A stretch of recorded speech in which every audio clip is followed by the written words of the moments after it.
दोस्तों, आपका एक बार फिर से हमारे चैनल नोटबोर्ड में स्वागत है। आज की जो वीडियो है, इस वीडियो में हम आपके लिए क्लास 10th हिंदी का जो सेकंड चैप्टर है, राम लक्ष्मण परशुराम संवाद, इसका फर्स्ट पार्ट लेकर आए हैं। ठीक है, ये जो चैप्टर है इसको हम 3 पार्ट्स में कवर करेंगे और मैं पूरी कोशिश करूँगा कि आपको जो चैप्टर है अच्छी तरीके से समझा सकूँ। तो आप पूरी वीडियो एंड तक ज़रूर देखिएगा, तभी जो है आपको पूरा चैप्टर जो है समझ आएगा।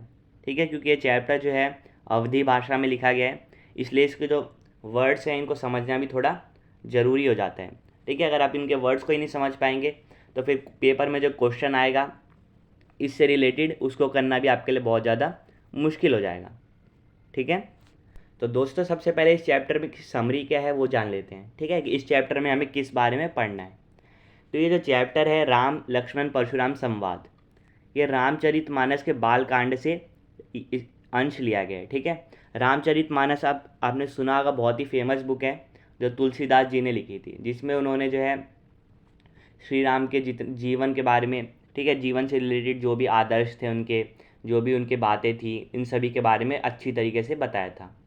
ठीक है, तो रामचरितमानस जो है उसमें बहुत सारी व्याकरण का यूज़ कर रखा है। ठीक है, उसमें चौपाई है, छंद हैं, दोहे हैं, इन सभी चीज़ों का जो है मिश्रण है। ठीक है, तो उसी का एक अंश है। इसमें हमें क्या पढ़ना है वो देख लेते हैं। तो ये बात तब की है जब सीता जी का स्वयंवर हो रहा था। आप सभी ने अगर रामायण देखी है तो आपने इस सीता जी का स्वयंवर जरूर देखा होगा।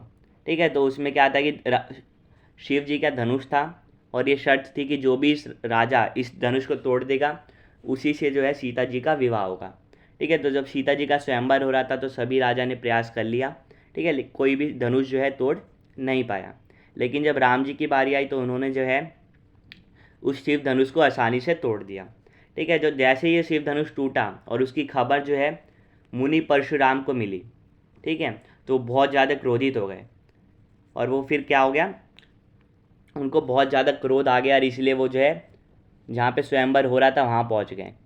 और जैसे ही वहाँ पे उन्होंने देखा कि शिव धनुष जो है टूट गया है तो वो अपने गुस्से से जो है आपे से बाहर हो गए।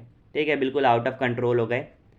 उसके बाद क्या होता है कि राम जी अपने जो शांत वचन है उसके द्वारा, फिर विश्वामित्र जो हैं, ठीक है, वो भी बहुत अच्छे मुनि थे जिन्होंने शिक्षा दी थी राम और लक्ष्मण जी को। ठीक है, तो इन दोनों के समझाने के बाद, ठीक है, और फिर लास्ट में क्या होता है कि परशुराम जी जो है राम जी की शक्ति का परीक्षा भी लेते हैं। उसके बाद जो है उनका गुस्सा शांत हो जाता है।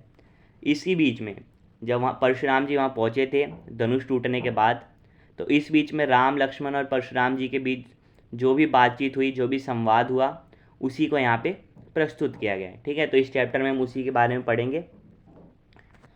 और परशुराम जी जितने क्रोध में थे, उन्होंने जो भी क्रोध में जो भी बातें कहीं, उसका उत्तर जो है लक्ष्मण जी ने व्यंग्य में दिया। व्यंग्य क्या होता है कि हंसी मजाक में कुछ ऐसी बात कर देना जिससे सामने वाले को चोट पहुंच जाए। ठीक है, यानी हंसी मजाक करके सामने वाले को ठेस पहुंचाना। तो व्यंग्य करके उन्होंने जो है परशुराम जी के जितने भी क्रोध वाले वचन थे उनका उत्तर दिया। ठीक है, और ये जो प्रसंग है, ये जो हम पढ़ने जा रहे हैं, इसकी मेन विशेषता क्या है कि लक्ष्मण जी जो हैं अपनी वीर रस से पगी व्यंग्योक्तियाँ, ठीक है, यानी वीर रस यानी कि बहादुरी वाला जो रस होता है, रस की भी हम एक वीडियो ज़रूर बनाएंगे। ठीक है, उसमें आपको बताएंगे, रस जो है व्याकरण का टॉपिक है। ठीक है, तो वीर रस होता है जिसमें बहादुरी से रिलेटेड बातें होती हैं। ठीक है, बहादुरी से रिलेटेड भाव होते हैं। तो ये जो प्रसंग हम पढ़ेंगे इसमें लक्ष्मण जी जो हैं बहादुरी से रिलेटेड बहुत सारी बातें करते हैं और व्यंग्य करते हैं। ठीक है, यानी कि हंसी मजाक में ऐसी बातें कर देते हैं जिससे परशुराम जी को बहुत ज़्यादा चोट पहुंचती है। ठीक है, और वो बहुत ज़्यादा क्रोधित हो जाते हैं। ठीक है, तो चलते हैं। सबसे पहला जो इसका पद हम करेंगे, फर्स्ट पद की एक्सप्लेनेशन देख लेते हैं। तो मैं आपको लाइन वाइज बताते जाऊंगा और आप जो है इसको समझने का प्रयास कीजिएगा। तो आपकी जो एनसीईआरटी की बुक है उसमें इन पदों के जो डिफ़िकल्ट वर्ड्स हैं उसकी जो है हिंदी में मीनिंग आपको दे रखी है बुक में। तो आप वहाँ से अगर देख लेंगे तो आप ये जो सारे पद हैं इसको हिंदी में ट्रांसलेट करके आसानी से समझ सकते हैं। ठीक है, तो शुरू करते हैं। पहला हमारा पद देख लेते हैं। नाथ शंभुधनु भंज निहारा, होई ही केऊ एक दास तुम्हारा। ठीक है, तो जब वहाँ परशुराम जी पहुँचते हैं धनुष टूटने के बाद और वहाँ जब जाके क्रोधित होकर देखते हैं तो वहाँ श्री राम जी क्या बोलते हैं, नाथ शंभुधनु भंज निहारा, होई ही केव एक दास तुम्हारा। तो श्री राम जी क्या कहते हैं कि हे नाथ, परशुराम जी को कहते हैं हे नाथ, शंभुधनु यानी शिव जी का धनुष भंज निहारा, यानी शिव जी का धनुष तोड़ने वाला, वही केव एक दास तुम्हारा, आपका कोई सेवक ही होगा। ठीक है, इस लाइन का यही मतलब है कि जब वहाँ परशुराम जी पहुँच जाते हैं क्रोधित होके, तो श्री राम जी क्या कहते हैं, हे नाथ, शिव जी का ये धनुष तोड़ने वाला जो है आपका कोई सेवक ही होगा। आगे की लाइन देखते हैं, आयसु कहा कहिए किन मोही, सुनी रिसाई बोले मुनि को ही। इस लाइन का मतलब क्या है, आयसु कहा कहिए किन मोही, सुनी रिसाई बोले मुनि को ही। रिसाई का मतलब क्या होता है, गुस्सा करना है, क्रोध करना। ठीक है, तो जब परशुराम जी जो है राम की बात सुनते हैं कि ये जो धनुष तोड़ने वाला है ये कोई दास होगा आपका, ठीक है, तो परशुराम जी बहुत गुस्सा हो जाते हैं और कहते हैं, सेवकु सो जो करे सेवकाई, अरि करनी करिए लगाई। ठीक है, परशुराम जी क्या कहते हैं कि सेवक वो होता है जो सेवा करता है। ठीक है, लेकिन जिसने ये धनुष तोड़ा है वो कोई सेवक नहीं है। आगे क्या होता है, सुनहु राम जेहि शिव धनु तोड़ा, सहस भाऊ सम सो रिपु मोरा। रिपु मतलब क्या होता है, शत्रु यानी दुश्मन। ठीक है, तो जैसे ही राम जी बोलते हैं कि ये धनुष तोड़ने वाला आपको कोई दास होगा, आपका कोई सेवक होगा, फिर परशुराम जी जो है बहुत गुस्से में आ जाते हैं और कहते हैं कि वो दास नहीं है कोई, वो मेरा शत्रु है, रिपु है मेरा। ठीक है, किसकी तरह, सहस्त्र बाहु की तरह। ठीक है, सहस्त्र बाहु को जिस तरीके से परशुराम जी ने मारा था, कहना चाहते हैं वो कि जिसने शिव धनुष तोड़ा है वो भी मेरा उस सहस्त्र बाहु की तरह ही है, बहुत बड़ा दुश्मन है। ठीक है, परशुराम जी जो थे क्षत्रिय कुल के बिल्कुल विरोधी थे। ठीक है, वो चाहते थे कि पृथ्वी से जो है क्षत्रिय कुल का पूरा नाश कर दे। ठीक है, आगे देखते हैं, सो बिलगाव बिहाई समाजा, न तय मारे जहिए सब राजा। बिलगाव यानी अलग होना, सो बिलगाव बिहाई समाजा। फिर परशुराम जी कहते हैं कि जिसने भी ये शिव धनुष तोड़ा है वो खुद ही जो है इस सभा से अलग हो जाए। न तब मारे जहिए सब राजा, न तब मारे जहिए यानी कि नहीं तो सारे राजा जो हैं मारे जाएंगे। तो परशुराम जी कहते हैं कि जिसने धनुष तोड़ा है वो खुद ही जो है कबूल कर ले और सभा से बाहर आ जाए, नहीं तो यहाँ पे जितने भी राजा मौजूद हैं सभी मारे जाएंगे। सुनी मुनि बचन लखन मुसुकाने।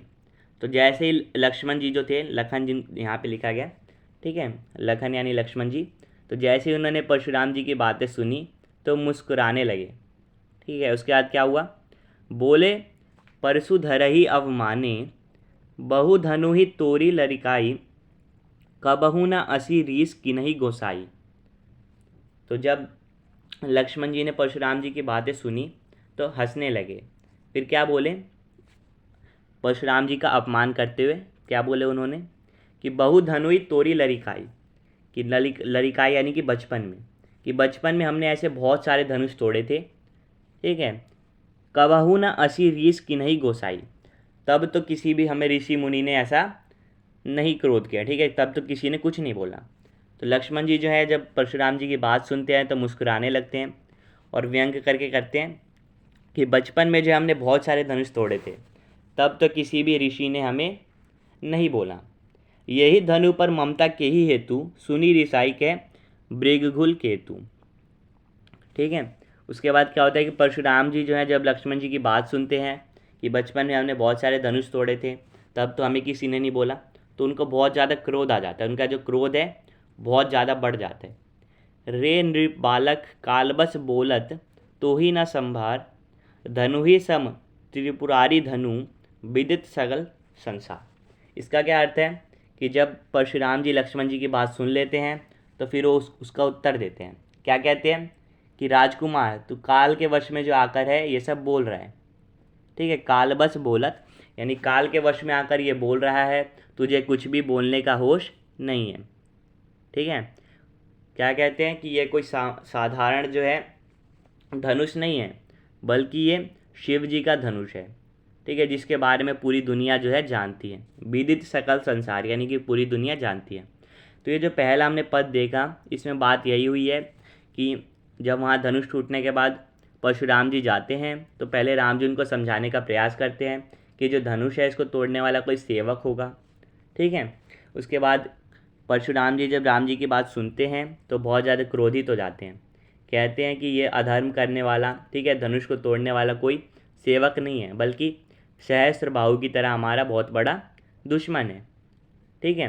फिर वो कहते हैं कि सभा में जिसने भी ये धनुष तोड़ा है वो खुद ही अलग हो जाए, नहीं तो यहाँ पे जितने भी राजा हैं उन सभी को अपनी जान गंवानी पड़ेगी, ठीक है। तब जब ये बात सुनते हैं लक्ष्मण जी तो मुस्कुराने लगते हैं। फिर उनका परशुराम जी का अपमान करते हुए व्यंग्य करते हैं कि हमने बचपन में जो है बहुत सारे धनुष तोड़े थे, तब तो किसी ऋषि मुनि ने हमें कुछ नहीं कहा, तो अब इतना क्रोध क्यों किया जा रहा है, ठीक है। तो जब परशुराम जी लक्ष्मण जी की बात सुनते हैं तो वो और ज़्यादा उनका जो क्रोध है बढ़ जाता है। फिर वो क्या कहते हैं कि ए राजकुमार, तू जो काल के वश में आकर जो है तू ये सब बोल रहा है, तू क्या बोल रहा है, तुझे खुद को पता नहीं है, तुझे खुद भी होश नहीं है, ठीक है। उसके बाद क्या बताते हैं कि ये जो धनुष है साधारण नहीं था, बल्कि शिव जी का धनुष था, जिसके बारे में पूरी दुनिया जानती है, ठीक है। तो ये फर्स्ट पार्ट था इस चैप्टर का। इसमें आपने जो पहला पद है समझ लिया होगा। इसके बाकी 5 और पद बाकी हैं, तो उनके लिए भी सेपरेट वीडियोज़ आ जाएंगी। तो अगर चैनल पे नए हैं तो प्लीज़ सब्सक्राइब कर लीजिए, ताकि जो भी जैसी मैं वीडियो डालूँ आप सभी को नोटिफिकेशन मिल जाए। आपसे फिर मिलेंगे नेक्स्ट वीडियो में, तब तक के लिए bye bye, see you again and thanks for watching.